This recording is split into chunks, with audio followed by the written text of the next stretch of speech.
Your Excellency, Vice President of the Republic of Ghana, Nana J. Mugwajima, in whom I'm well pleased.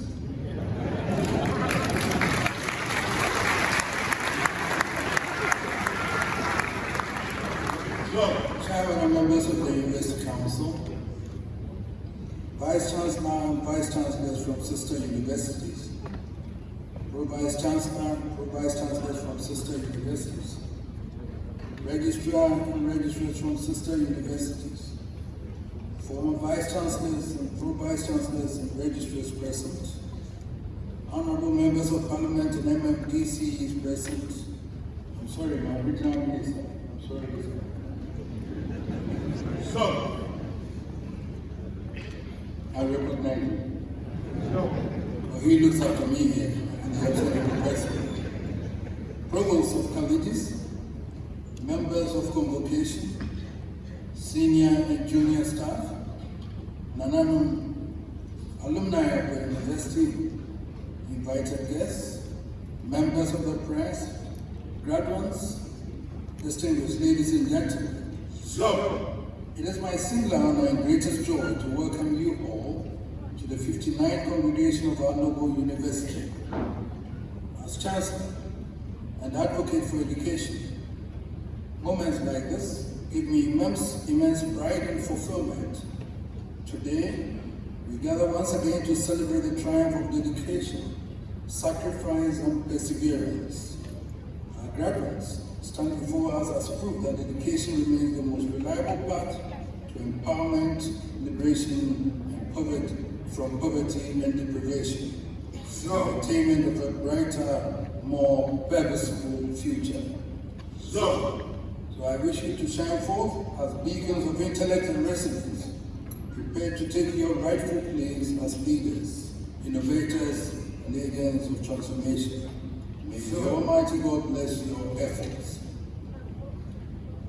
Distinguished ladies and gentlemen, yesterday and this morning, which I missed, because I think I missed the time, I have always come at 10 o'clock, and I was supposed to be here to listen to my daughter giving the last lecture this morning.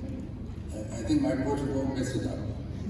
So I have to apologize first, but I'm briefed that we have been privileged in an intellectual feast, ably delivered by our distinguished daughter, Dr. Mercy Nyamiwa Asiedu.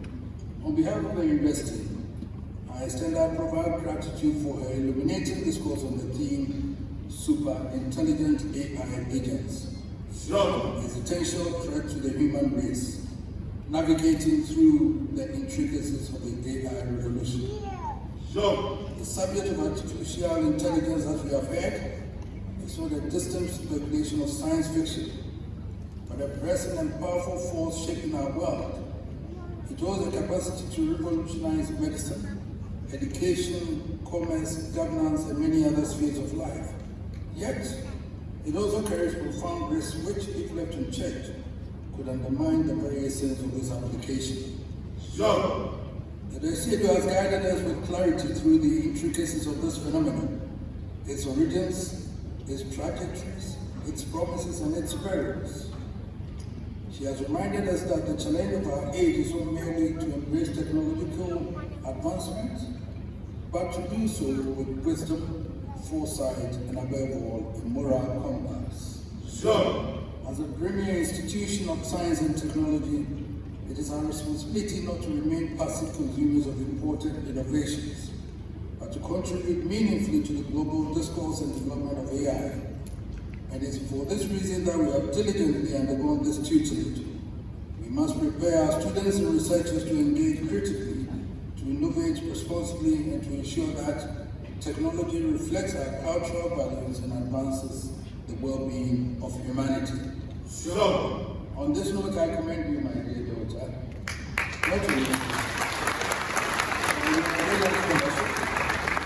for standing as a shining inspiration for the youth of Ghana, especially to our young women who aspire to build careers in science and technology. Their life and work remind us that excellence knows no boundaries when it is guided by vision and discipline.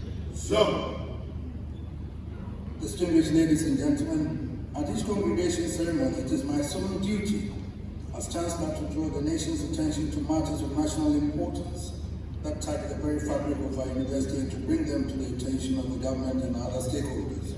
So, on this occasion, I will highlight just a few. Your Excellency, the Vice President, the story of Last Teaching Hospital is not new anymore at our national discourse. I have over the years on this same platform screamed it loud for attention.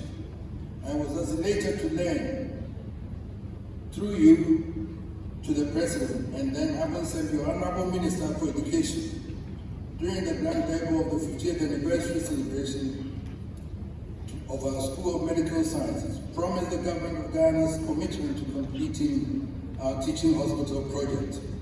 So, in fact, the Minister on behalf of His Excellency the President of the Republic announced the release of 46 million Ghana cedis for the completion of the teaching hospital, an additional $38 million United States dollars to equip the teaching hospital as part of the 2025-26 formula of GetFund.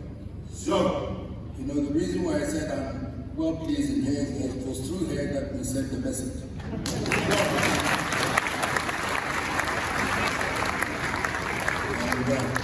And she carried the message, and the monies are being delivered, and I'm sure we shall.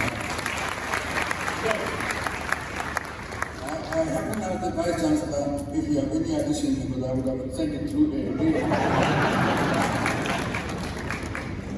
This is in addition to the government's commitment to construct 2 multi-purpose lecture theaters at a cost of $10 million.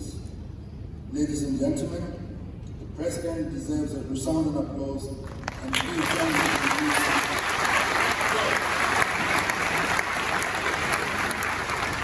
And thank you also, Madam Vice President. I trust this is not a mere promise, and I know that when you promise, you will deliver. So, Your Excellency, I implore you to seize this historic moment and immortalize your name as the game changer who brought this noble vision to its glorious completion, a legacy that generations have borne and honor and remember you for. So, another pressing challenge confronting this university is the issue of inadequate staffing. At the recent 5-year cyclical review of our university by the Ghana Tertiary Education Commission, I am told the challenge of our unfavorable student-to-lecturer ratio was brought sharply into focus. This situation places a heavy strain on our dedicated lecturers and and threatens the quality of teaching and learning we provide.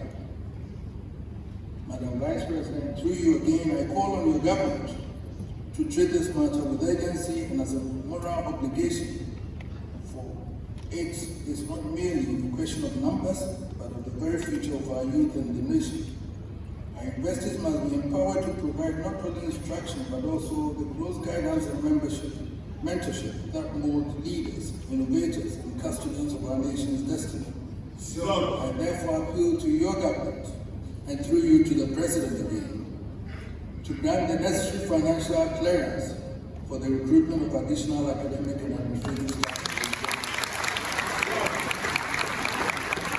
Only then can we sustain the quality of education that prepares our graduates to meet the demands of the rapidly changing world. And I know you will carry this message also in the world. We are all aware of the unemployment situation in this nation. It was on that basis that I raised the issue when the German President and Ambassador paid courtesy calls on me last month. I wish to reiterate my appeal to the German government to support small and medium-scale industries. Unemployment is a major issue in the country. It is a national concern, and the President should take a keen interest in this critical issue. Barely 5 years ago, in this very hall, I issued a solemn and unequivocal warning against any encroachment upon the lands of KNUST. However, I have received reports indicating that some recalcitrant people continue to test our resolve. Let me therefore say again, with absolute clarity and without equivocation, any encroachment upon nest lands will not be tolerated.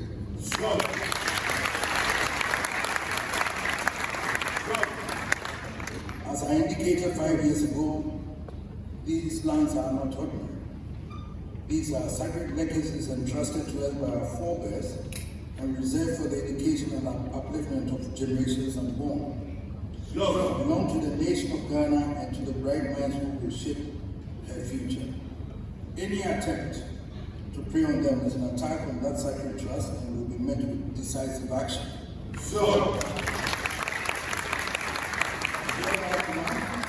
All who have such intentions to desist immediately and keep away from the sacred lands of must. And unfortunately, they get some lawyers to take these matters to court when they know that it shouldn't be so. Especially if people present themselves as we are bringing and stew and then family lands, when it is not like that. And yet lawyers, by their profession, take it to court to defend this, which is wrong. They are well educated, and they know that this is also an educational institution. Why do you want to alienate lands belonging to the university for that? Without due respect, legal professional, please assess what cases come to you before you do them.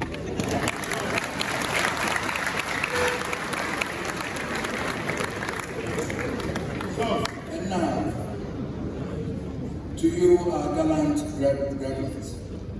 Today marks both the end of your academic journey at NUST and a new beginning.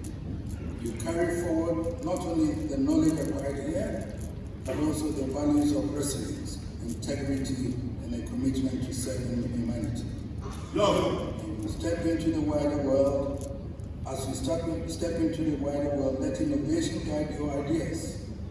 Integrity anchor your actions, and compassion shape your leadership. The true measure of education lies not in personal gain alone, but in the light we bring into the lives of others. Let us carry with us a strong duty to ensure that in the unfolding story of artificial intelligence, Africa shall not stand on a mere spectator, but an active and responsible participant. Let us embrace the opportunities of this new age while safeguarding the dignity and destiny of humankind. Go forth, therefore, and let your life be a living testimony to the greatness of Kwame Nkrumah University of Science and Technology. And now, by the powers conferred on me as Chancellor of Kwame Nkrumah University of Science and Technology, ADUMASA, I, Otumfour Ghanaian Asante, hereby declare this assembly duly constituted.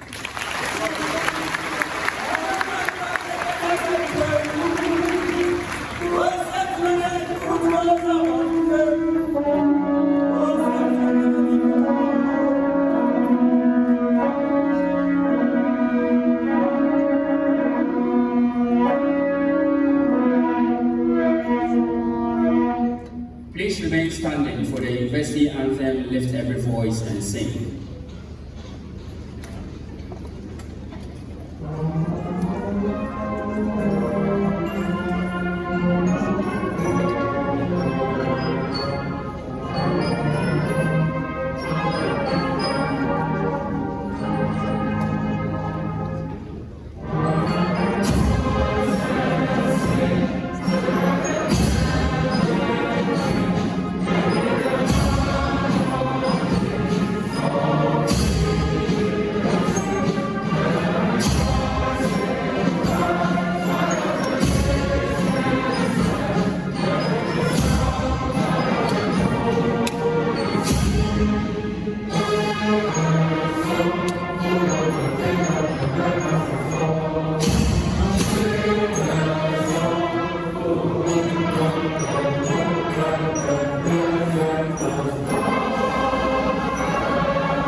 Kindly resume your seats.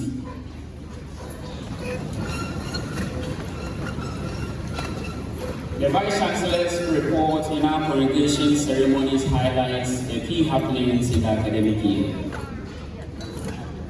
Otumfour Chancellor, with your permission, I invite the Vice-Chancellor, Professor Mrs. Rita Akosia Dixon, to deliver her address.